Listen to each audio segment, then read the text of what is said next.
Dim the lights, settle in, and prepare yourself for stories that will haunt your dreams and send shivers down your spine. Here at Tombstone Tales, we delve into the darkest corners of the internet, unearthing chilling stories of the supernatural, the unexplained, and the downright terrifying. From shadowy figures lurking in the night to sinister secrets buried deep in forgotten history, each episode is crafted to immerse you in a world of fear and fascination. Hit that subscribe button, join our community of thrill seekers, and embark on a journey where every whisper could be a warning and every shadow a threat. Are you ready to face your fears? Then let the story time begin. I've been playing Minecraft for years, immersing myself in its blocky world of endless possibilities. I love exploring, building, and surviving, but nothing thrills me more than the game's legends and mysteries. Of all the stories, the one that fascinates me the most is Herobrine, the ghostly figure with empty white eyes who is said to haunt the game. One rainy evening, I decided to start a new single-player world. As the game generated the terrain, I couldn't shake off the eerie feeling that tonight would be different. The world loaded, and I found myself in a dense forest with towering trees and a nearby river. I named the world Herobrine Hunt as a joke, but deep down, I hoped to uncover something extraordinary. Days passed in the game, and I built a cozy wooden cabin near a mountain. I mined for resources, farmed crops, and fought off the occasional monster. Everything seemed normal until one evening. As the sun set and the sky turned orange, I saw it. In the distance, beyond the trees, stood a figure motionless and staring right at me with piercing white eyes. Herobrine, I whispered to myself, my heart pounding. I grabbed my sword and ventured towards the figure, but as I got closer, it vanished into thin air. Shivers ran down my spine. Was it a glitch, a prank, or was the legend true? Determined to find out, I spent the next few days exploring the area, but there was no sign of Herobrine. The figure seemed to have disappeared without a trace. Life in the game continued as usual for a while. I tried to shake off the encounter, convincing myself it was a trick of the light. But strange things began to happen. Random structures appeared overnight, small pyramids made of sand, trees without leaves, and tunnels that led to nowhere. Each time, I felt that unnerving sensation of being watched. One night, while mining deep underground, I heard footsteps echoing through the cavern. I turned around, but the tunnel was empty. Then, a chilling whisper filled my headphones. "Leave this place." My blood ran cold. The whispers continued sporadically over the next few days, growing louder and more insistent. Determined to document my experiences, I started recording my gameplay. My YouTube channel, previously dedicated to building tutorials and survival guides, now focused on my quest to uncover the truth about Herobrine. Viewers were captivated by my findings. Comments flooded in, with some people sharing similar experiences and others claiming it was all a hoax.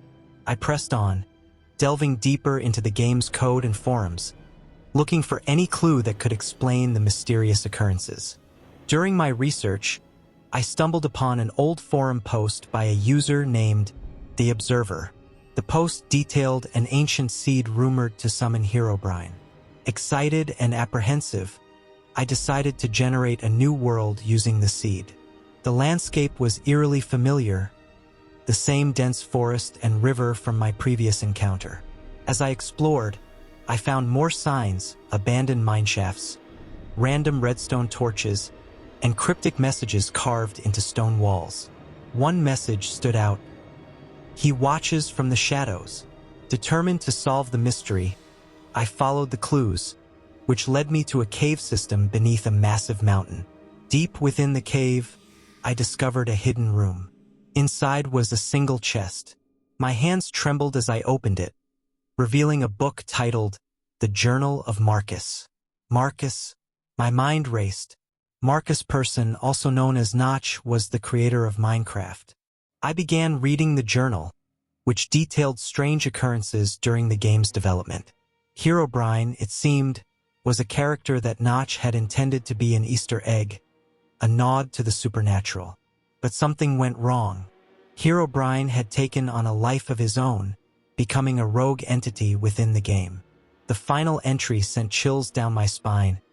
I tried to delete him, but he always comes back.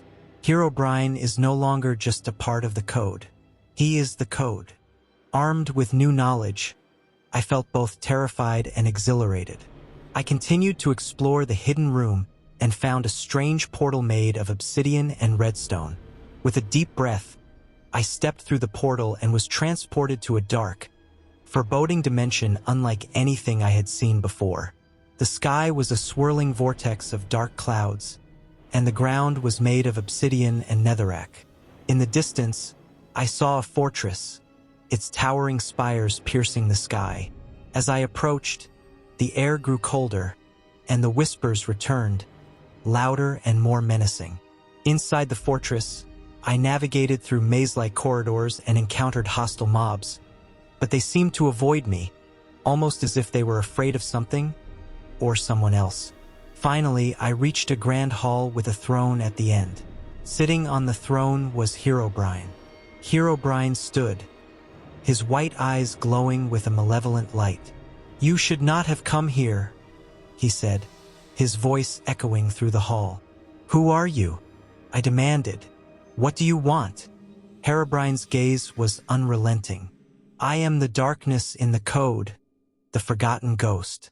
I exist because they believed in me, and now you will join me."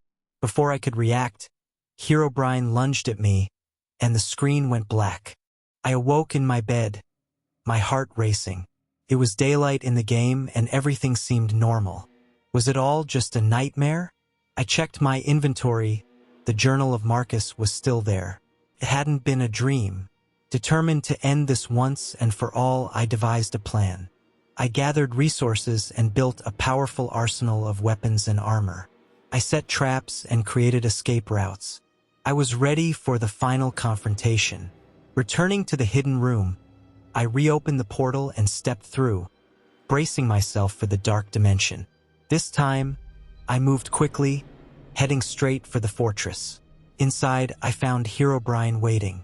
"You cannot defeat me," Herobrine sneered. "I am eternal." But I was prepared. I activated the traps and used my weapons, engaging in a fierce battle with Herobrine. The fight was intense, with Herobrine's attacks nearly overwhelming me. But my determination kept me going. Finally, with a well-placed strike, I shattered Herobrine's form. The dark dimension began to collapse, the fortress crumbling around me.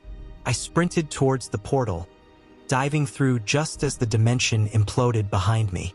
Back in the normal world, the whispers ceased, and the strange occurrences stopped.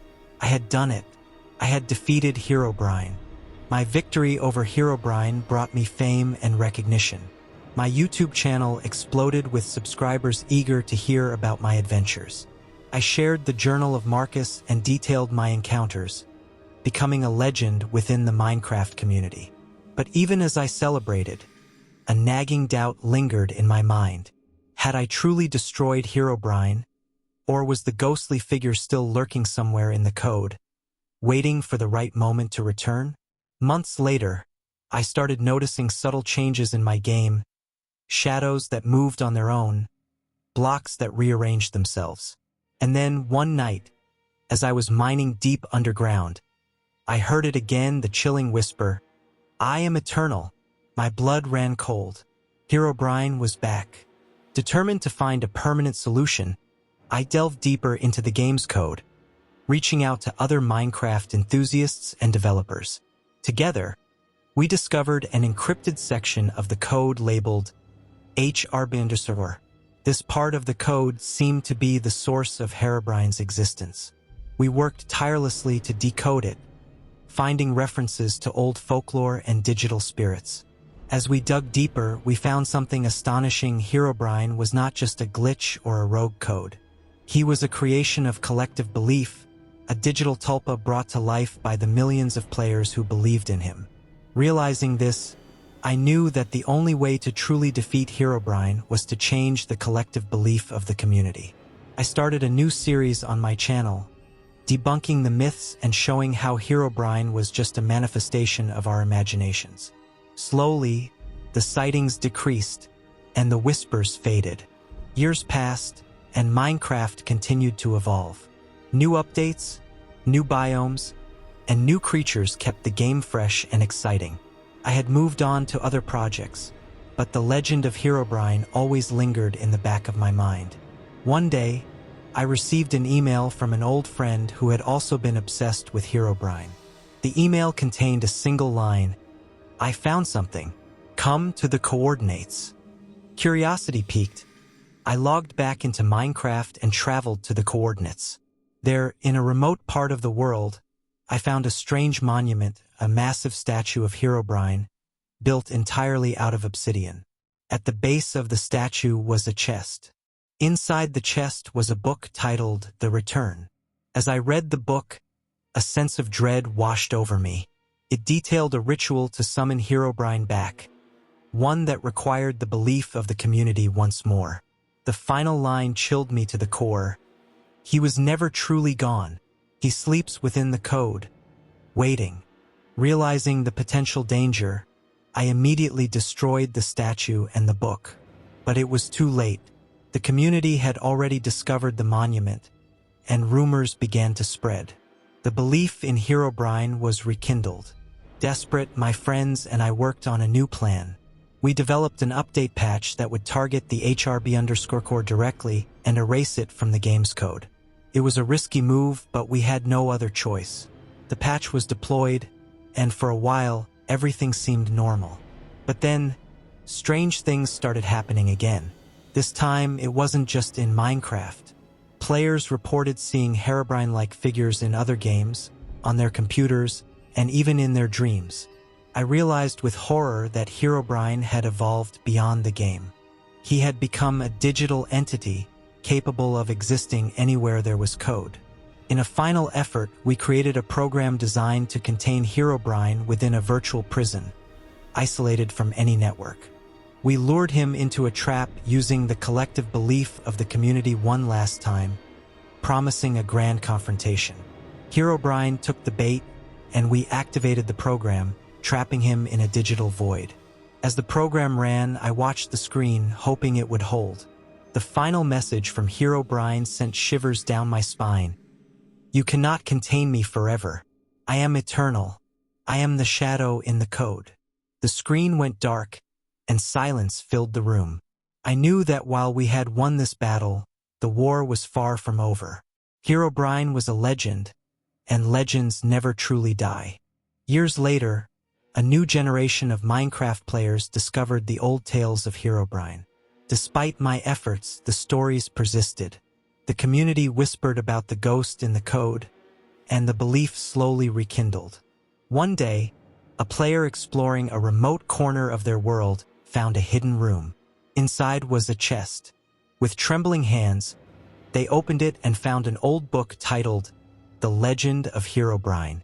The whispers began again, and a shadowy figure with white eyes appeared in the distance, watching.